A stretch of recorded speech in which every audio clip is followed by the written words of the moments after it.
Auto వెనకాల మతం గురించి ఒక రాశారు. జై శ్రీరామ్ అని రాస్తూ కూడా మతం ఒక్కటే ఉంటుంది, అలాగే మతం మారిస్తే తండ్రిని మార్చినట్టే ఒకటే తండ్రి ఒకటే మతం ఉండాలి, అది హిందూ మతం లాగా పోర్ట్రేట్ చేసేలాగా ఉన్నదని బీజేపీ కానీ హిందూ సంఘాలు కూడా అతన్ని దగ్గర పిలిచి సన్మానం కూడా చేస్తున్నారు. ఎట్లా చూస్తారు? మరి అదేవిధంగా ఏమంటారంటే మా దళితుల పైన మాదిగల పైన దాడి చేస్తే ఎందుకు పిలవలేదు? పక్కనే 15 కిలోమీటర్లు కదా, ఇట్లా పిలిస్తే పలుకుతాడు వాణి సంజయ్ అన్న.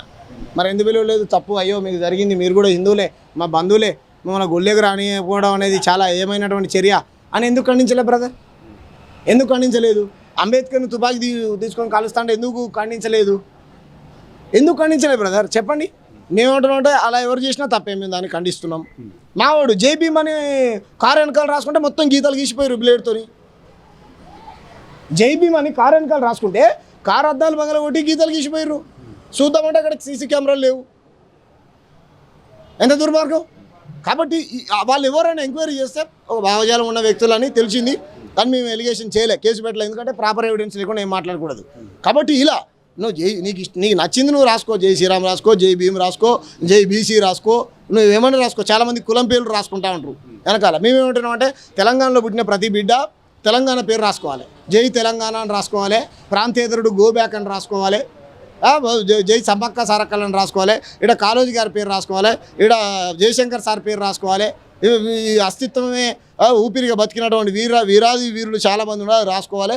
మీకు మత విశ్వాసాలు ఉంటే మీకు ఏ దేవుడు నచ్చితే ఆ దేవుడు, మీరు యేసు ప్రభుని రాసుకోండి, జై యేసు అని రాసుకోండి, జై శ్రీరామ్ అని రాసుకోండి, జై అల్లా అని రాసుకోండి, జై ఏమంటారు ఏదైనా రాసుకోండి. కానీ అలా ఎవరైతే దాడి చేశారో అది తప్పు, ఖండిస్తున్నాం. కానీ మిగతా వాటిని కూడా జై శ్రీరామ్ అని ఒకటి దాన్ని ఎందుకు ఖండిస్తారు? మేము దాన్ని కూడా ఖండిస్తున్నాం. మిగతా జై భీమ్ అని రాసుకుంటే కారద్దాలు పగలగొట్టిరండి వెనకాల. మేమేమంటున్నాం ఈ సందర్భంగా, తెలంగాణలో ఉన్నటువంటి సబ్బండ కులాల ప్రజలారా, ఎస్సీ ఎస్టీ బీసీ ప్రజలారా, మీరందరూ జై భీమ్, జై పూలే, జై తెలంగాణ అని రాసుకోండి. ఎన్ని దాడులు చేస్తారో చూడండి వీళ్ళు. మరి వాటిని ఎందుకు ఖండించాడు? కేంద్ర మంత్రి గారు బండి సంజయ్ గారు ఖండించాలి కదా, ఖండించాడు. ఎందుకు ఖండించాడు?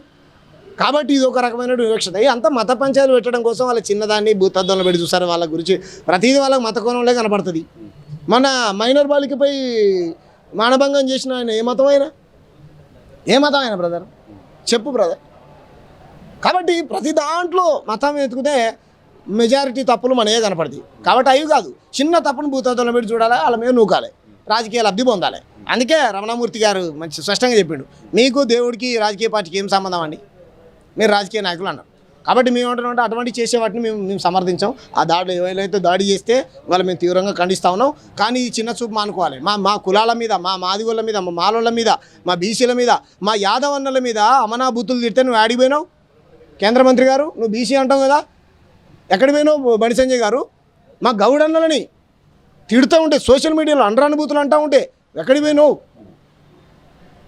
కాబట్టి ఈయన భావజాలం ఏంటి అర్థమైపోయింది స్పష్టంగా. కింది కులాలని, కింది దేవుళ్ళని, సమ్మక్క సారక్కని తిడితే ఖండించాడు. ఓకేనా? ఒక దేవుని మాత్రం తిడితే ఖండిస్తాం. మేము ఆ దేవుని తిట్టినా ఖండిస్తాం, ఏ దేవుని తిట్టినా ఖండిస్తాం. ఎందుకు ఖండించడం మీరు ఆయన్ని అడగండి. ప్రతి అంశానికి ప్రశ్నించే సెక్యులర్లు ఎందుకు, సెక్యులరిస్టులు ఎందుకు పాత బస్సులో జరుగుతున్న ఇవాళ స్కూల్లో, ప్రధానంగా సక్సెస్ స్కూల్లో ఖురాన్ను బోధించేలాగా హోంవర్క్ ఇచ్చిన విషయంలో మాత్రం ఒక్కరు కూడా ఎందుకు మాట్లాడలేరు అని కూడా కేంద్ర మంత్రి బండి సంజయ్ ప్రశ్నిస్తున్నారు. ఆయన బొమ్మను మరి ఎవరొద్దంటారు? కాదు బ్రదర్, నేను ఏమంటున్నా, కేంద్రంలో అధికారంలో ఉండేది మీరే. ఓవైసీ మీద చర్యలు తీసుకో, మేము వద్దంటున్నా. సల్కం చెరువు అంటారు కదా, దాని మీద కొట్లాడు, మేము వద్దంటున్నావా? నువ్వు కొట్లాడు, మా పార్టీ కూడా పిలుపుని మేము కూడా వస్తాం. మల్లారెడ్డి మీద కొట్లాడదాం, ఆయన మీద కొట్లాడదాం. మల్లారెడ్డి సూరారం చెరువులో మొత్తం డెంటలు, మెడికల్, ఈ విమానాలు, ఫ్లైట్లు పోతాయిగా, ఏరోనాటికల్ ఇంజనీరింగ్ కాలేజా ఏమంటుందా అదేనా? అది మొత్తం చెర్లనే కట్టుడు కాదు, చెరువులనే కాలేజీ ఉన్నది. సిఎంఆర్, మల్లారెడ్డి ఇవన్నీ ఉన్నాయి. ఆ సల్కం చెరువును కూల్చేద్దాం, దీన్ని కూడా కూల్చేద్దామని డిమాండ్ చేద్దాం. మీ పార్టీ మేము కూడా రాజకీయ పార్టీగా మేము వస్తాం, మీరు పిలుపునియండి. చాలు. సెక్యులరిస్టులుగా అంట, సెక్యులర్ కుక్కలంట, సెక్యులర్ కుక్క, అందరిని గౌరవించాడు సెక్యులర్ కుక్క. ఒక మతాన్ని భుజాన్ని వేసుకొని పరమతం మీద నింపించాడు దేశభక్తుడు. ఇది మన దౌర్భాగ్యం. ఈయన మన నాయకుడు. ఈయన వల్ల వీళ్ళకు మళ్ళీ అధికారం కావాలి, మేము వస్తాం చేస్తాం అంటారు. ఎట్లా వస్తారు చెప్పు? మీరు వస్తే మైనర్ బాలికలపైన రేపులు చేస్తారు, మీరు వస్తే నిందితుల్ని 9 రోజులు దాచిపెడతారు.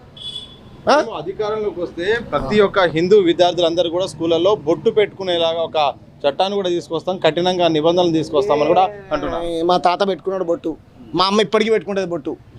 సారీ, మా నాయన చెప్పినప్పటి నుంచి బంద్ చేసింది. మా నాయన పెట్టుకున్నాడు, మా తాతలు, మా ముత్తాతలు, మా పెద్దమ్మలు, మా చిన్నమ్మలు బీజేపీ పుట్టక ముందు నుంచి బొట్టు పెట్టుకుంటారు వాళ్ళు. వీళ్ళు ఏది కొత్తగా వచ్చి మాకు చెప్పేది? బీజేపీ పుట్టక ముందు నుంచి, ఆర్ఎస్ఎస్ పుట్టక ముందు నుంచి మా తాతలు, ముత్తాతలు, ఆళ్ళతాతలు మా తాత ఈ దేశం మూలవాసి మా తాత సిగ్గిన ఉన్నాడు. ఆయన నుంచి మొదలు పెడితే నా వరకు రేపు పొద్దున నా పిల్లలు కూడా మేము సమ్మక్క సారక్కల బొట్టు, ఎల్లమ్మ పోషమ్మల బొట్టే పెట్టిస్తాం.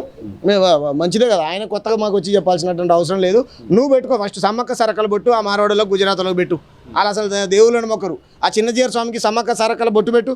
మన ప్రసాదం తీసుకుపోయి తినడో అడుగు.